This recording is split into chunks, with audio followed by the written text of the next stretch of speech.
Kama una miaka 20 hadi miaka 30, basi sikiliza hii. Lakini kama una miaka 30 na kuendelea huko juu hadi 100, pita zako hivi, hii haikuhusu. Namba 10. Kijana, pambana kadri unavyoweza kuwa na chanzo cha kuingiza kipato, kuwa na sehemu au kazi ambayo unaingiza kipato.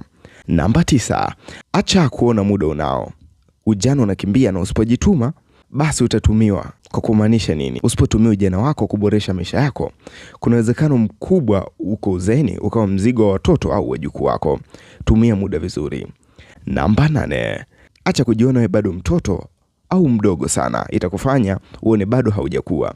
Jipambanie na weka kwenye akili yako kuwa maisha yako ni wajibu wako. Namba 7.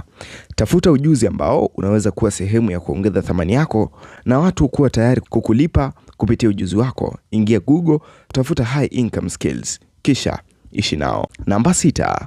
Acha tamaa ya kutamani maisha mazuri kwa njia ya mkato. Matokeo yake unaona wanaume wanakuwa mashoga na wanawake wanauza utu wao. Be you, tembea kwa mwendo wako. Namba 5. Kitu kinachopoteza muda wako na nguvu zako ni pale unapojisi fahari kuwa na wanawake wengi au wanaume wengi. Chagua mmoja kisha tengeneza maisha, japokuwa kumpata sahihi ni kamtihani kidogo. Usichoke. Namba 4.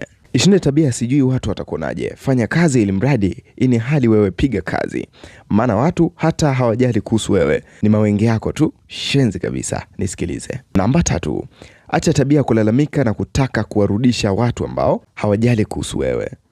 Namba 2. Chagua watu na marafiki wa maana wa kuambatana nao. Sio kila mtu anaweza kuwa rafiki yako. Choose wisely. Namba 1. Tambua ni muhimu kujitambua wewe ni nani. Na ujue unataka nini kwenye maisha yako. Bila ya kusahau maisha yako ni wajibu wako 100%. Kama umekubali hapa kodi, nipe 5 kubwa.